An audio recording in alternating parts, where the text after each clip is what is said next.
Allez, c'est parti, mesdames et messieurs, bienvenue à tous pour cette nouvelle vidéo de la semaine. Une semaine comme d'habitude où on va détailler les 3 éléments qui m'ont marqué cette semaine, entre rebond sur les indices boursiers, entre rebond également sur les cryptos. Je vais vous montrer également sur mes graphiques ce que j'ai fait cette semaine. Donc on va faire une forme un peu différente. Je vais plus vous montrer cette semaine sur mes graphiques ce qui s'est passé et comment j'ai réussi à faire de l'argent ou en perdre comme d'habitude. En tout cas, si cette vidéo elle t'intéresse, si tu aimes bien ces points de marché, n'hésite pas à aimer, commenter et surtout t'abonner pour rester connecté, puisqu'on est en train pour 2026 de fabriquer toute une playlist qui va t'expliquer le trading de A à Z. Et donc pour augmenter tes ressources et évidemment tes connaissances, n'hésite pas à t'abonner. C'est parti, les 3 éléments de la semaine. Allez, du coup, on se retrouve pour évidemment cette vidéo. On va faire les 3 points ensemble. On va voir aussi ce qu'on a fait cette semaine d'intéressant, notamment avec les ultras. Mais qu'est-ce qu'on peut dire aujourd'hui? C'est que par rapport à la semaine dernière, on avait un vent de panique global sur les marchés financiers.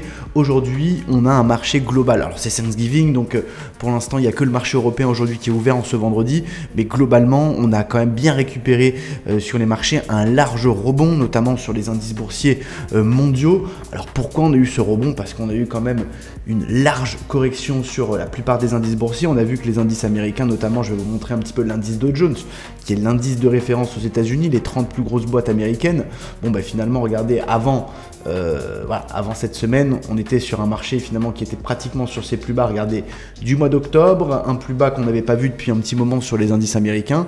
Et finalement, on commençait à menacer effectivement la structure un petit peu haussière, puisqu'on menaçait un petit peu ces supports ici. Mais bon, derrière, regardez aujourd'hui, quand on voit le rebond qui a été perpétré, regardez, cette semaine, voilà. Énorme rebond donc des indices américains, quelque chose qu'on a quand même l'habitude de voir sur les indices boursiers américains, dès que finalement on a toujours cette idée de buy the dip aux États-Unis quand on a des grosses baisses. Ça s'est passé également, on l'a vu sur le Nasdaq, et donc plus globalement sur le secteur de l'intelligence artificielle qui finalement rebondit un petit peu effectivement. Alors attention, c'est toujours pareil, est-ce qu'on a pris l'intégralité du rebond et est-ce que ça veut dire que tout va remonter au plus haut historique? C'est vrai que la plupart du temps, les indices américains, c'est ce qu'ils nous font. Mais bon, là, on va pas se mentir, on est toujours dans cette fin d'année avec quand même un contexte global, on en parlera un petit peu plus tard dans la vidéo, un contexte global macroéconomique où on ne sait pas vraiment si on va avoir des baisses de taux, même si, on va le voir aussi, les probabilités aujourd'hui sont à plus de 84% d'avoir des baisses de taux, alors que la semaine dernière, on était à 30-40% de chance. Donc vous voyez, il y a quand même une certaine volatilité aussi sur les données économiques qui font que voilà, on peut pas encore vraiment, je pense, parier vraiment si ça va continuer, etc. Mais globalement, l'intelligence artificielle, le Nasdaq, les indices boursiers rebondissent assez largement cette semaine. Finalement, ça précède finalement 2 semaines un peu de panique, un petit peu de vente, notamment sur le secteur de la technologie et de l'intelligence artificielle. Voilà. Est-ce que ça veut dire qu'on va avoir dans les années qui arrivent effectivement une intelligence artificielle, ou en tout cas dans les mois qui arrivent, qui va peut-être retracer, corriger un petit peu, peut-être, pourquoi pas. En tout cas, cette semaine, je vais vous montrer un petit peu nous ce qu'on en a fait de ce rebond, parce que finalement c'est bien beau de parler des marchés, mais c'est bien beau aussi de vous montrer. Regardez, globalement, je vous montre un petit peu ma stratégie, notamment sur l'indice DAX cette semaine. J'ai pas fait énormément de trades, mais vous avez vu cette semaine, ma stratégie en tout cas, c'était d'acheter l'indice DAX aux alentours des 23 200. Alors je vous montre sur le graphique pourquoi je suis passé à l'achat dans cette zone. Voilà, moi j'aime bien regarder en hebdomadaire le DAX parce que voilà, c'est comme ça qu'il a un sens. Je vais juste enlever la moyenne mobile qui sert pas à grand chose, mais on voyait surtout que le DAX depuis finalement plusieurs mois, on va pas se mentir, plusieurs mois, le DAX était quand même dans un range hebdomadaire assez fort. Donc on va mettre le DAX à l'écran parce que sinon ça va être compliqué. Voilà, et voilà. Il est déjà dessiné le range, voilà. Donc vous voyez, voilà, je vous ai dessiné donc le range du DAX, donc ça fait 6 mois finalement qu'il est là-dedans. Voilà. Et donc finalement, c'est un peu le même discours que je vous tenais quand on était tout en haut il n'y a pas si longtemps sur le DAX. Je vous disais voilà, je pense pas qu'on va aller plus haut, il n'y a pas les arguments, je pense que le marché est un peu excessif à la hausse. Et de la même manière, quand on est revenu ici, j'ai dit à tous mes membres que je pensais que c'était un petit peu excessif à la baisse. C'est pour ça qu'on a préféré effectivement acheter cette zone. Donc voilà, je vous montre un petit peu sur mon compte YouFunded ce que ça donne. Mais évidemment, ça donne une super position. Alors là, il me reste plus que 0,5 sur cette position. Mais bon, c'est quand même le trade de la semaine. J'ai fait à peu près à l'heure actuelle, J'ai combien de points là-dessus 23 212, 228 en field price, 777, pratiquement 500 points de performance sur ce trade, mesdames et messieurs. Donc voilà, globalement, sur cette première partie, comment on a joué le rebond des indices boursiers, pourquoi ça a rebondi finalement, parce qu'on a des anticipations de baisse de taux qui sont reparties un petit peu effectivement à la hausse. Bref, on passe à la deuxième partie, et cette deuxième partie, on va parler crypto. C'était il y a que quelques jours, mesdames et messieurs, et tout le monde déjà pensait que le Bitcoin allait atteindre les 75 000 $ et que la baisse allait complètement continuer. C'était sans plus attendre évidemment le rebond de cette semaine qui s'est mis en place sur les crypto-monnaies. Et effectivement, même si la semaine dernière on était resté sur un marché crypto-monnaie en pleine tension, comme souvent, et c'est ce que je vous explique, le marché crypto-monnaie, il faut le voir en plusieurs drivers. Je vais vous donner une petite astuce que j'utilise souvent, c'est de regarder le Crypto Fear and Greed. C'est un index qui va vous permettre de comprendre un petit peu quel est le sentiment global des investisseurs sur les cryptos. Et on a vu que ce Fear and Greed Index, ces derniers jours, était retombé aux alentours des 10-15. Le premier conseil que je donne souvent aux personnes qui commencent les cryptos, c'est de ne commencer à les regarder et à les investir que quand le Crypto Fear Index arrive vers les zones de 10-15. Je vous rappelle que c'est un indice qui fonctionne entre 0 et 100. Plus on se rapproche de 100, plus c'est l'euphorie, et plus on se rapproche de 0, plus c'est la merde. Et concrètement, on est venu ces dernières semaines chercher déjà dans un premier temps le niveau de peur extrême sur les cryptos. Ça, c'était un premier indice sur lequel il ne fallait pas passer à côté. La deuxième chose qui était importante cette semaine sur les cryptos, et finalement, il fallait un petit peu être observateur, et c'est ce que je vous avais proposé notamment la semaine dernière, parce que nous, je vais vous montrer un petit peu après, on a acheté évidemment les cryptos, on a acheté le Bitcoin, notamment avec les ultras. Mais pourquoi on a acheté déjà dans un premier temps? Pour plusieurs raisons, et ça je vous l'ai déjà expliqué. Dans un premier temps, sur les cryptos, on se rend compte que sur le Bitcoin, on était revenu sur une première zone clé. La première zone clé, c'est une zone de moyenne mobile. Je vais vous montrer laquelle et en quelle unité de temps, et vous allez tout comprendre, vous allez voir, c'est très très simple. Donc déjà, ce qu'il faut se rendre compte, c'est quand on dézoome un petit peu ce graphique mensuel sur le Bitcoin, on peut voir en dézoomant ce graphique, on peut voir tout simplement 2 ans de marché. Et sur ces 2 ans de marché, on voit que cette moyenne mobile en 20 périodes sur l'échelle de temps mensuelle a joué le rôle finalement pratiquement à chaque fois de gardienne de la tendance haussière. Ça veut dire quoi? Ça veut dire qu'à chaque fois qu'on se rapprochait de cette moyenne mobile en 20 périodes sur des unités de temps mensuelles, eh bien cette zone faisait j'ai envie de dire effet de support. Et finalement ces derniers jours, on est venu regarder tester la MM20, on est même venu regarder, même aller chercher un petit peu en dessous. Mais finalement, ce qui va être important cette semaine, on est vendredi, donc je ne sais pas encore où est-ce que sera la clôture hebdomadaire, mais ce qui va être important cette semaine, c'est à quel endroit on va clôturer sur le Bitcoin. Et si on clôture au-dessus de la MM20 hebdomadaire mensuelle, et en plus au-dessus des 90 000 qui est un niveau clé, ça c'est une très très bonne chose. La troisième chose qui serait évidemment exceptionnelle, même si il manque encore, j'ai envie de dire, de quoi voir, si on regarde un petit peu globalement pourquoi cette zone des 80 000, 85 000 était la meilleure zone pour acheter. Là je suis en train de vous montrer sur des unités de temps longues pourquoi c'était la meilleure zone. Et c'était la meilleure zone parce qu'elle correspondait à cette moyenne mobile en 20 périodes en mensuel, et surtout quand on regarde le dernier mouvement du Bitcoin, qu'on va en gros jusqu'à 15 000 en bas là, et qu'on monte jusqu'en haut les 126 000, on est globalement, regardez, on a tapé la mèche pratiquement pile sur les 38,2 de retracement de Fibonacci. Les 38,2 de retracement de Fibonacci, ça veut dire quoi? Ça veut dire que de 15 000 jusqu'à 125 000, le Bitcoin a perdu finalement, de ce mouvement de 15 000 à 125 000, il a perdu 38%. En général, quand on parle de Fibonacci, le Fibonacci 38%, dans une tendance de fond, quand il y a une tendance forte, et là effectivement on peut dire qu'il y a une tendance forte à la hausse globale, dans une tendance forte, le 38,2 de Fibonacci joue le rôle du premier arrêt. Ça veut dire quoi? Ça veut dire qu'en général, si la tendance est forte et qu'elle est cohérente, les acheteurs vont pouvoir commencer à acheter sur ces premiers gros supports. D'accord? Donc voilà, ça c'était le deuxième élément très important. Le troisième, c'était le Crypto Fear Index. Et maintenant, je vais vous donner techniquement l'astuce pourquoi je suis rentré et sur le Bitcoin et sur le TH vendredi dernier. Je me suis mis sur des unités de temps courtes, et sur les cryptos, il y a toujours une méthode qui marche finalement. Comment repérer sur les cryptos les moments où les tendances changent, les moments par exemple où la baisse va s'arrêter. Je ne suis pas devin, mais à chaque fois, j'arrive quand même à rentrer dans les moments où la baisse s'arrête. Et en fait, c'est souvent la même chose. Vous vous mettez en unité de temps 15-5 minutes et vous allez voir que le moment où la baisse va s'arrêter, c'est le moment où vous allez voir apparaître sur vos graphiques des très grosses mèches, des très grosses bougies. c'est ce qu'on appelle finalement une phase de capitulation. En général, une phase de capitulation, elle commence par une première grosse mèche et derrière, vous avez des répliques. Des répliques qui peuvent se produire autour, au-dessus ou en dessous de cette première grande mèche. C'est ça qu'il faut comprendre.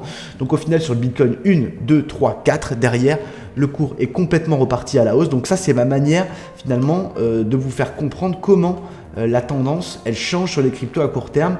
La tendance baissière se finit souvent par une phase de capitulation et l'apparition de bougies que l'on appelle des spikes. On a eu la même chose, regardez, sur l'Ether. On a eu la même chose sur l'Ether, je vous montre juste ces deux-là, après on fera une vidéo crypto un peu plus tard, mais regardez sur les plus bas qu'on a eu, aux alentours des 2600, première grande mèche qui arrive, qui alerte que la zone va être défendue, première réplique, deuxième, troisième, le cours part et c'est reparti à la hausse puisqu'on a cherché les 3000. Je vais vous montrer un petit peu sur Discord ce qu'on en a fait de cette semaine des cryptos. On les a complètement défoncés. Ça a été un petit peu la même idée globalement que le DAX. Je vais vous montrer un petit peu dans le chat ultra notamment ce qu'on a envoyé. Et cette semaine sur les cryptos, ça a été stratégie des spikes. Vous voyez, encore une fois, stratégie des spikes qui a été rappelée. TP1 BTC 5000, 6000 points, donc pour un point d'entrée à 84 000 à peu près sur le Bitcoin, aux alentours de la MM20 mensuelle dont je viens de parler. Voilà, que dire de plus mesdames et messieurs. Voilà, on a fait aussi la même chose, ça c'était mon petit TP sur le DAX évidemment, on en a parlé juste avant. Donc c'était une bonne semaine globalement, et aussi on a pris l'Ether, Je vais vous montrer s'il n'y a pas le moment vendredi dernier où j'envoie le Bitcoin BTS ETC du monde. Voilà, j'avais annoncé ici et voilà, pas mal BTC. On a 3000 points ce matin. Voilà, bon, j'avais TP annoncé de BTC.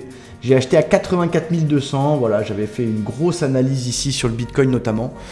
Donc voilà, encore une fois, l'objectif c'est pas d'être dans tous les coups, mais d'être dans des endroits où les marchés bougent et encore une fois d'essayer de faire de l'argent. La plupart vous ont annoncé un crack boursier, la plupart vous ont annoncé un bear market. Moi en tout cas, on a très bien acheté cette semaine et on a plus de 5-6 000 points en cours sur le Bitcoin.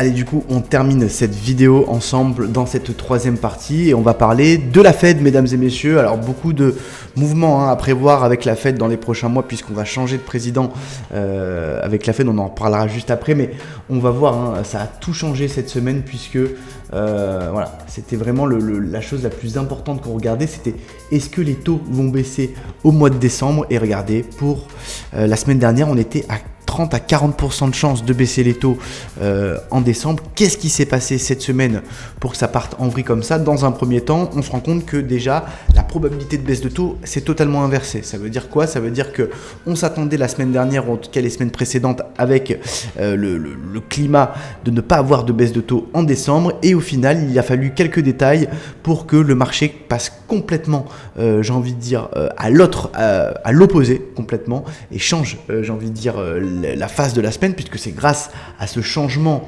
global qu'on a eu ce rebond aussi sur les cryptos et également sur les indices boursiers globaux.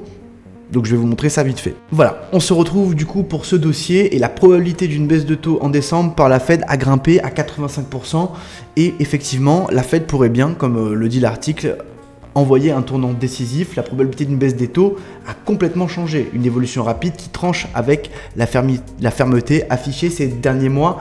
En bref, ce qu'il faut comprendre, c'est pourquoi ils ont changé d'avis, parce qu'on a eu déjà des responsables de la Fed, Christopher Waller, Mary Daly, qui ont tenu des propos favorables à un assouplissement monétaire déjà en fin de semaine dernière, ce qui a provoqué un rebond plus marqué. Cette perspective de baisse de taux, vous le savez, est plutôt positive, notamment sur le marché des cryptos. Pourquoi c'est positif tout ça? Parce que plus on baisse les taux, plus on rend finalement l'accès à l'argent, l'accès à l'investissement, l'accès au crédit simple pour les Américains. Donc un rallye effectivement de fin d'année est envisageable, mais on se souvient quand même des mots de Jérôme Powell qui n'était pas sûr, qui n'était pas encore certain, qui n'avait pas encore de consensus pour une baisse de taux en décembre. Donc voilà, le marché semble finalement à anticiper cette semaine ce changement de cap global. Voilà. Alors que la semaine dernière, on était sur des probabilités qui étaient totalement minoritaires pour avoir cette baisse de taux. Alors, on a eu donc globalement les déclarations de Christopher Waller et de Mary Daly. Donc Christopher Waller qui a déclaré d'ailleurs si l'inflation continue de baisser durant les prochains mois, il est tout à fait possible que la Fed commence à baisser ses taux dans quelques mois. Et derrière, on a eu Mary Daly, présidente de la Fed de San Francisco, je vous rappelle, qui a souligné que la modération de l'emploi pourrait justifier un assouplissement monétaire. Voilà, donc effectivement, on a eu aussi des indicateurs récents, des chiffres économiques, mesdames et messieurs, qui révèlent un ralentissement toujours de l'emploi américain, même si ça reste costaud. On a eu également cette semaine la dégradation un peu plus profonde de la confiance des consommateurs, et on sait très bien qu'aux États-Unis, si la confiance des consommateurs se dégrade, la Fed va essayer évidemment de rendre les conditions d'accès à l'argent beaucoup plus simples pour justement relancer cette confiance des consommateurs et relancer tout simplement la consommation. Pourquoi ? Parce que les États-Unis, c'est une économie de services et donc de consommation. Donc finalement, on a eu des chiffres qui ont montré que l'inflation n'avait pas totalement augmenter ni exploser, et des chiffres qui montrent que quand même l'économie américaine commence à se fragiliser sur certains secteurs, notamment la confiance des consommateurs et l'emploi qui reste toujours quelque chose de questionnant pour la Fed, qui ne sait pas vraiment si l'emploi se détériore vraiment ou c'est juste un petit ralentissement. En tout cas, changement de ton qui surprend plus d'un, puisque c'est ça qui a provoqué ce rebond les gars sur les marchés cette semaine. Les cryptos qui réagissent évidemment violemment. Voilà. Donc finalement, la semaine dernière, on ne devait pas baisser les taux. Cette semaine, on va les baisser donc du coup pour le 10 décembre. Donc le choix pour la Fed, mesdames et messieurs, il est cornélien. Entre signaux de ralentissement économique et finalement l'inflation qui reste contenue mais qui reste forte, que va décider de faire Jérôme Powell le 10 décembre ? Ça, c'est la grande question que je vous pose et sur laquelle vous allez évidemment commenter. En tout cas, cette semaine, on a fait une semaine carton plein, que ce soit sur le Gold, que ce soit sur le DAX, sur le Bitcoin, l'Ethereum. Bref, ça a été une semaine extraordinaire. J'espère que vous avez kiffé également cette vidéo. J'ai essayé d'un peu changer le format. N'hésitez pas à le dire si vous avez kiffé cette vidéo ou si vous avez trouvé ça un peu bidon, si c'est bien rythmé, si la partie graphique est intéressante. J'attends vos commentaires et j'attends aussi de savoir si vous pensez que les taux vont baisser ou pas en décembre. Je vous souhaite une très belle journée et on se revoit très vite pour une nouvelle vidéo.